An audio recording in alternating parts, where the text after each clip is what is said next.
Halo semuanya, kali ini saya Clarence Michael Wauran akan membahas mengenai stratifikasi sosial di masyarakat dan apa saja faktor penyebabnya serta dampak dari hal tersebut terhadap pendidikan atau bahkan pekerjaan. Oke? Alright, first of all, jadi gampangnya stratifikasi sosial itu adalah gap atau kesenjangan sosial antar masyarakat. Karena hal ini akhirnya masyarakat itu dibagi menjadi beberapa kelas. Ada high-end class, ada middle class, sama lower class. Biasanya stratifikasi sosial itu dapat terjadi karena adanya perbedaan kekuasaan, perbedaan jabatan, dan bahkan perbedaan privilege. Tapi biar lebih jelas dan lebih detail, aku bakal sebutin ke teman-teman 3 faktor penyebab terjadinya stratifikasi sosial. Alright, kita masuk ke poin yang pertama. Poin yang pertama itu ada ekonomi. Yes, perbedaan ekonomi itu adalah faktor terbesar terjadinya stratifikasi sosial di masyarakat. Kenapa begitu ya? Karena teman-teman yang mempunyai ekonomi yang berkecukupan itu akan lebih mudah mengeluarkan potensinya dalam dunia pekerjaan ataupun pendidikan dengan adanya fasilitas-fasilitas. Nah, itu yang bikin mereka menjadi lebih mendukung. Tetapi sebaliknya, kalau teman-teman yang kurang gitu, tidak terlalu berkecukupan, teman-teman itu pergerakannya akan menjadi lumayan terbatas. Yap, itu poin yang pertama ya. Kita lanjut ke poin yang kedua. Oke, sekarang di poin yang kedua. Poin yang kedua ini ada kekuasaan dan pengaruh. Yes, ini poin kedua kita. Kekuasaan dan pengaruh di bidang politik ya terutama itu menjadi faktor terbesar timbulnya stratifikasi sosial di dalam masyarakat. Kenapa? Karena kayak kalian bisa lihat contohnya. Kalau misalkan kalian punya keluarga yang punya peran kuat di dalam dunia politik, teman-teman misalkan kayak ditilang, teman-teman tinggal kayak telepon doang, atau teman-teman pengen ini, pengen itu, tinggal by call, teman-teman tinggal ngadu ya kan. Itu ya udah kelihatan itu nggak setara dan bisa dibilang nggak adil ya, nggak adil. Alright, dan ini adalah poin yang ketiga ya. Poin yang ketiga ini aku bakal bahas soal status sosial. Yes, kenapa status sosial? Karena orang yang mempunyai status sosial yang tinggi, mereka itu mudah mendapatkan respect dan kehormatan dari orang lain. Oke, ada sisi negatifnya. Sisi negatif pertama, orang yang mempunyai status sosial tinggi, mereka akan cenderung merasa bahwa dirinya itu tinggi. Orang lain di sini, dia di sini, orang lain di sini. Nah, itu jeleknya. Tapi di sisi lain, saat kita ngelihat orang yang kayak dihormatin, orang yang disegenin, orang yang di-respect, ya kan, orang yang disembah-sembah, itu akan bikin kita mikir kayak ngerasa, wah, ini orang dari kalangan atas nih, ini orang udah di atas kita nih. Dan itu adalah hal yang menjadi faktor ketiga kenapa adanya stratifikasi sosial di masyarakat. Alright, kalau tadi itu kita bahas soal 3 faktor penting yang menyebabkan terjadi stratifikasi sosial, kali ini aku mau ngasih tahu sama teman-teman faktor penyebab. Yes, faktor penting sama faktor penyebab itu beda ya. Faktor penyebab itu mungkin backgroundnya kenapa itu bisa terjadi. Kalau faktor penting tadi kita langsung ke poinnya, oke? Sekarang aku mau bahas 3 faktor penyebabnya.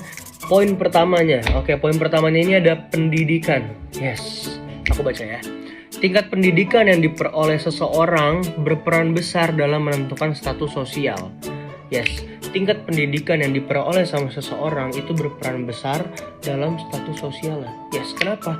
Individu yang memiliki pendidikan tinggi umumnya memiliki peluang lebih besar untuk memperoleh pekerjaan yang lebih baik dibandingkan orang-orang yang pendidikannya standar.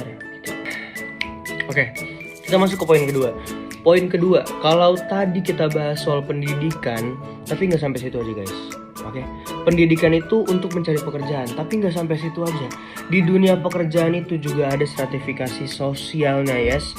Oke, aku bakal jelasin dulu. Profesi atau pekerjaan itu memiliki peran yang lumayan penting, di mana orang itu bisa menjadi faktor utama terjadinya stratifikasi sosial. Oke, pekerjaan yang dianggap bergengsi atau memiliki jabatan tinggi, mereka itu cenderung dikaitkan dengan status sosial yang lebih tinggi.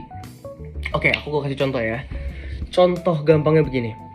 Kalian kalau lihat orang kerja di BUMN, mereka pakai lanyard gitu kemana-mana ya kan, petatang, petenteng. Yang di TikTok juga ada tuh yang kayak cowok BUMN kayak gitu. Nah, sejenis itu salah satu penyebab sertifikasi sosial. Kenapa begitu? Ya karena saat dia memamerkan dia kerja di mana, dia gajinya berapa, itu akan membuat kesenjangan antara dia dan orang lain. Nah, itu poin kedua kita, guys. Oke, kita masuk ke poin ketiga.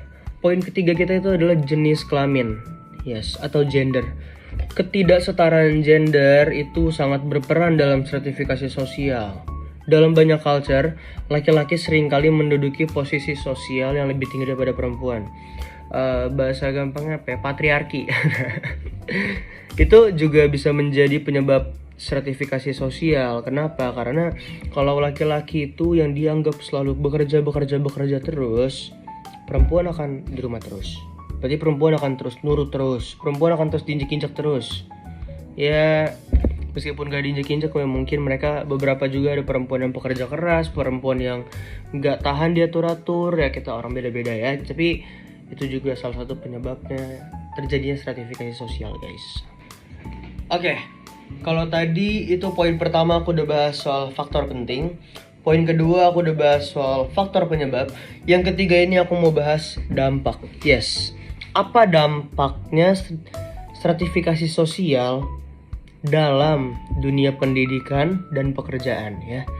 Jadi ini kita bakal bahas dampaknya di dunia pendidikan bagaimana, di dunia pekerjaan bagaimana. Oke, here we go. Oke, sekarang dalam dunia pendidikan dulu ya. Yang pertama itu aku mau bahas soal kualitas pendidikan.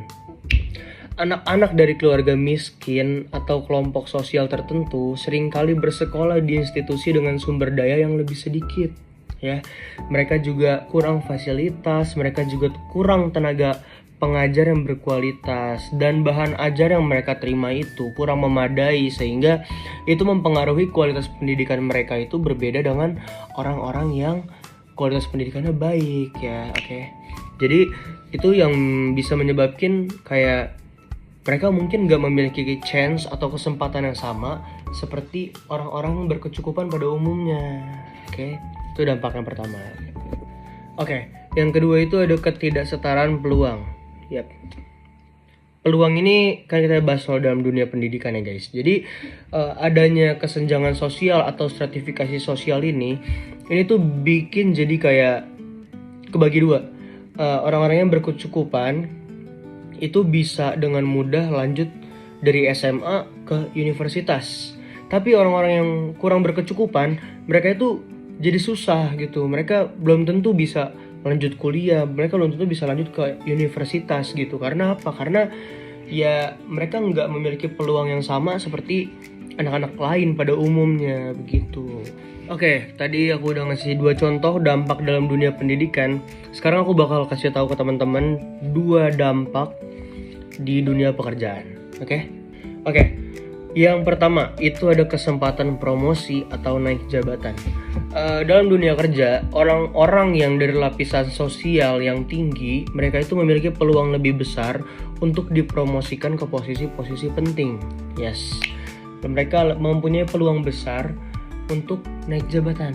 Nah, sebaliknya orang-orang yang dari kalangan rendah, mereka itu susah. Kenapa? Karena ada beberapa cap masyarakat juga yang kayak orang yang susah makin susah, yang kaya makin kaya. Nah, itu juga sebenarnya ngefek gitu. Jadi secara nggak langsung ya memang beberapa kantor, terutama di kota di Jakarta itu agak picky. Kalau misalkan background kamu jelek, dan terlebih lagi kamu nggak jujur, kamu itu bakal susah buat naik jabatan.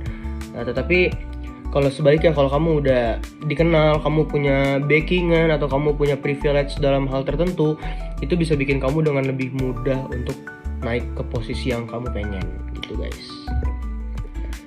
Oke, dan bentar. Poin yang kedua, yes.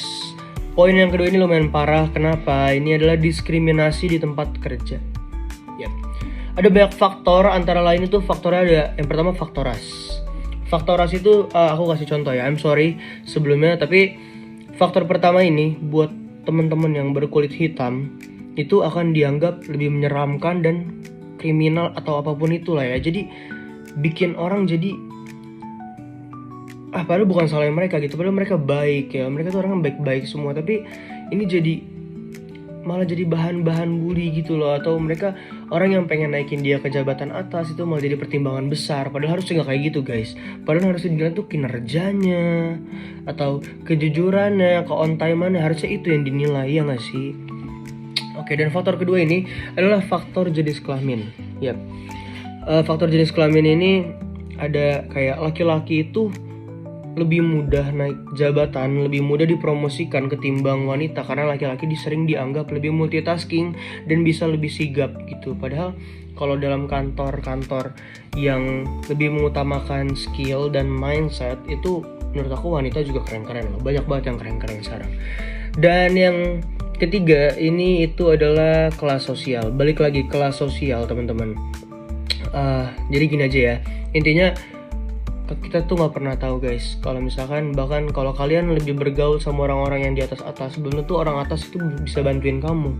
Kadangkala yang banyak membantu orang di atas itu adalah orang-orang yang di bawah, orang-orang yang sedang menaiki tangga, itu yang kebanyakan bantu guys. Jadi please tolong ya, jangan kayak begitu, itu nggak bagus banget guys, sumpah.